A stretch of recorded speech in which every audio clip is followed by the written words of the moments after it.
سلام زي خبركم تخاتلتي بين تيفي نلوم ربع عشران كلتن مقابيت زيت تدالو على توزيناتات زيلكم متيلخو كم وترك صاف تصامي رباطنا نخت كتاتلنا ندعدمكو بقدام النتار استزينا بيت مخري وكلت حزب ኢትዮጵያ ንሕወሓት ካብ መዝገብ ግብረ ሽበራ ሰሪዙ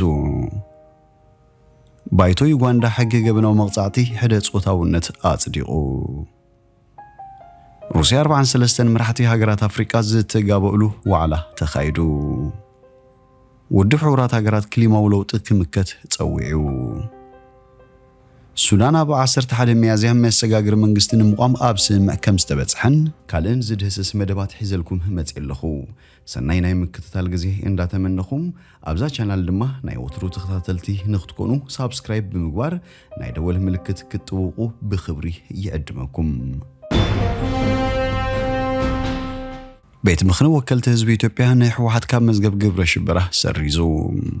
ቤት ምኽሪ ወከልቲ ህዝቢ ኢትዮጵያ ሎም ረብዕ 22 መጋቢት ኣብ ልዕሊትን 2 ዓመት አንጻር መንግስቲ ደማው ኩናት ዘካየደ ህዝባዊ ወያነ ሓርነት ትግራይ ኣምቢሮ ዝጽንሐ ብይን ግብረ ሽበራዊ አልዒሉም ኣብቲ ቤት ምኽሪ 280 ኣባላቱ ኣብ ዝተረኸብሉ ሎሚ ኣብ ዘካየዶ ፍሉይ ኣኼባ ሕወሓት ካብ መዝገብ ግብረ ሽበራ ክስረዝ ዝብል ውሳነ ብዓብላሊ ድምፂ ክጸድቕ እንከሎ 61 ተቃውሞን 5 ድምፅን ተዓቅቦን ተመዝጊቦም ሚኒስተር ፍትሒ ጊዲዮን ጢሞቴዎስ ኣብቲ ኣኼባ ነዛመልክቱ ኣብ ዝሃቦ መግለጺ እዚ ውሳነ መስራዝ ሕወሓት ካብ መዝገብ ግብረ ሽበራ ኣብ ትግራይ ንዝምስረት ጊዜያዊ ምምሕዳር ሓጋዚ ምዃኑ ኣስሚሩሉ ሕወሓት ኣብ ፖለቲካዊ መድረኽ ኢትዮጵያ ጉልህ ቦታ ዝጸንሖ ሓደ ካብ ዓበይቲ ፖለቲካዊ ውድባት ተሃገር ኮይኑ ቅድሚ 2 ዓመት ብ28 ሚያዝያ ኣብ መዝገብ ግብረ ሽበራ ከሰፍር ተወሲኑ السجون تمسراز كام مزجب جبرش بره بمسألة تدخل يوم وجنات حدار زحلف عمت بريتوريا زفر موسم مكراس تتصابوتات زت تدرخ يوم دحرة السمع مسألة من جستوى عقلولتنا ونورك من لسه وحجزاتنا بكل تجري كبت سحن حيلتات تجرين أطوار فتحهم داعم وهدت خجبره جميرو معلوم أصلاً كل 10 مليون زخون تمزابلتي جن زاجيت أب عصبون سجن كم زركبوه يجلسوا والدحورات هجرات أب تهجر زلاء سلام نفترتهم تواجهوا وجنات تحتات النت مرجع سجوم تخصلون تحت التجبرينياتات نافر دخرون يتصوعلهم أبوان كونات مسحيلتات تجري والتدرو محزنة كم زكارة زجلت سعطو وجل سراوي حرنة أرمو كساب حجي أبزر قبل شبراويان يركب كان مخلت عمتها بتجري أبستول كونات حيلتات تجري من سراوي تفير المنجستي أبدو موي كونات تسميلهم كم زنبرون تكونات كرمي 4 ورحيب بسم سلام كم سزازمه زكاريوم بمسارة تزفر موسم علمها أب تجري قوام تغسيل دوم بالن أقل لوثاتنا ونور تجري كملسن تسمعهم بايتو يوغاندا حقي جبناو مقصعتي حدث صوتاونت أصدقو اتمامه ببريزيدنت يوري موسيفيني انت تفريمون حقي كوينون تصدقون تمول كسبات نويح معصرتي كصبيم كم زخلي جمتم بمسارته تزغرب رقيق حقي اروخ بيتسبن ابالات حبرتسبن فتوت حدث صوتاونتن زلوم والكسبات نابسب سلطان ناي محبار قديتا كلوميوم ابتا مبرا افريكاويت هاجر حدث صوتاونت اقدمون زي حقاو مخانو يزفلاتيوم اتمامه جن لعليو بمخاد نسبات بمسارت صوتاو منتهم جبننياتات مغبار زعلميوم أما توزور حين مجمرة جزيز غربت إمامة تمالس ولس بارلمان يوغاندا بسفيح دقفيو تصديقهم بارلمان دحري مصداود ما كتسول نابت دمصي بدمصي ناي مسعر عام زلو بريزيدنت موسيفيني كخيريوم نسو مسمع رابوان لغستن اوفرتن زلو زمدنا منصاغن كبل كنصغيو وي دما كصدق يخل اتمامه بتوساخن هصانات اب نطفتات حد صوتاونت زوافره وي بزي حقاو مسغار استفردسب نادملك ماسرت هوصا كمزخل يدنغغم نطفتات وي تكالات مسلات حد صوتاونت زدغفا وي زمول وي دما نعاتاتهم زدغفو صحفاتن زفنون زحتم نمرخو وزان صحفات زدالو القسبات وي تكالاتون كخصصون كسرونيوم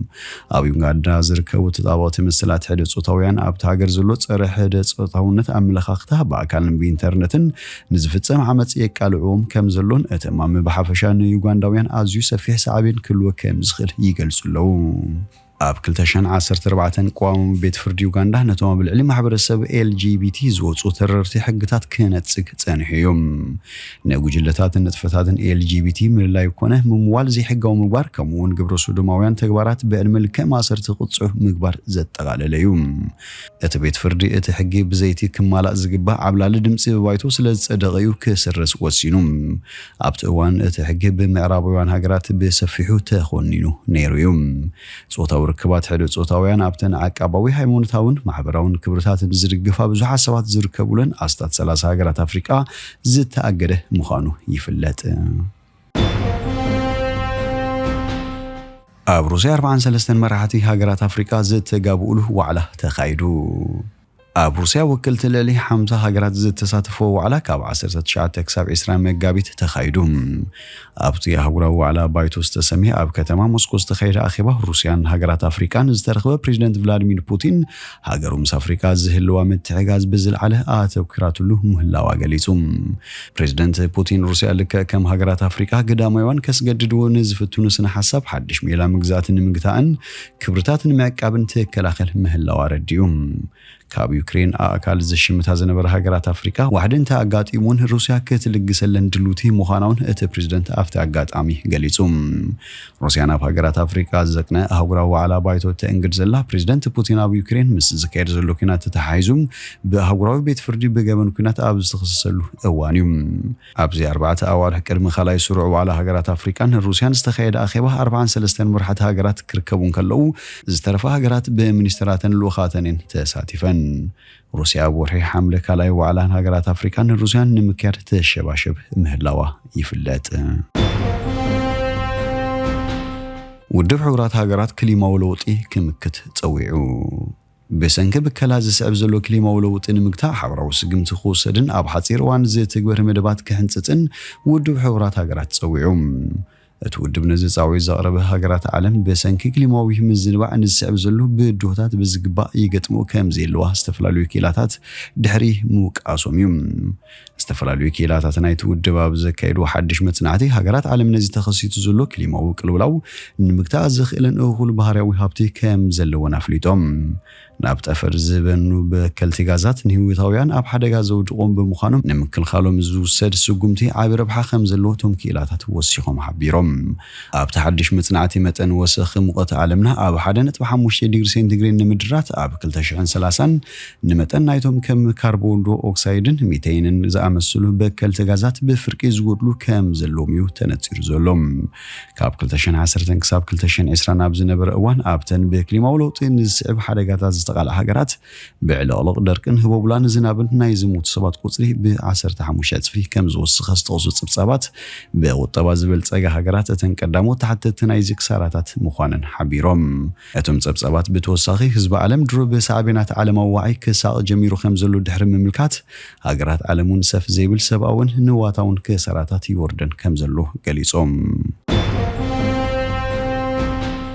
ሱዳን ኣብ 11 ሚያዝያ መሰጋገር መንግስቲ ንምቋም ኣብ ስምዕ ተበፂሑ ኣብ ሱዳን መንጎ ወታደራውያን ጉጅለታትን በርጌሳውያን ማሕበራት ዝሓወፍ ፖለቲካውን ሓይልታትን ዝተበጽሐ ስምዕ መሰረት ኣብ 11 ሚያዝያ መሰጋገር መንግስቲ ቆም ምዃኑ ሱዳን ትሪቡን ሓቢሩ ኩሎም ኣብቲ ስምዕ ዝተሓወፉ ሓይልታት ሱዳን ብ19 መጋቢት ኣብ ዘካየዱ ተኸታታሊ ኣኼባታት ንምቋም እቲ መሰጋገር መንግስቲ እተሳልጥ ኮሚቴ ኣብ 27 መጋቢት ክትምስረት ወሲኖም ኣብ ባሕቲ ሚያዝያ ናይ ዝመዛዘም ስምዕ ብምኽታም ኣብ 6 ሚያዝያ ድማ ንምቋም እቲ መሰጋገር መንግስቲ ዝሕግዝ ግዚያዊ ቅዋም ኣብ ግብሪ ክውዕል ተበፂሑ ዘሎ ስምዕ ዝተመደበሉ ግዜ ብዘይ እንቅፋት እንተቐፂሉ ድማ ኣብ 11 ሚያዝያ ሓድሽ መሰጋገር መንግስቲ ሱዳን ስሩዕ ክጅምር ተፅቢት ከም ዝግበረሉ ኣፈኛቲ ፖለቲካዊ መስርሕ ካሊድ ዑመር ኣብ ዝሃቦ ጋዜጣዊ መግለጺ ኣፍሊጡ ብመሰረት እቲ ዝካየድ ዘሎ ፖለቲካዊ መስርሕ እቲ ዝቆም ሲቪላዊ መሰጋገር መንግስቲ ኣብ ውሽጢ 2 ዓመት ሓፈሻዊ ምርጫ ብምውዳብ ስልጣኑ ብዲሞክራሲያዊ ኣገባብ ንዝተመርጸ መንግስቲ ከሰጋገር እዩ ደቡብ ኣፍሪካ አንጻር መንግስቲ ህዝባዊ ተቃውሞ ይካየድ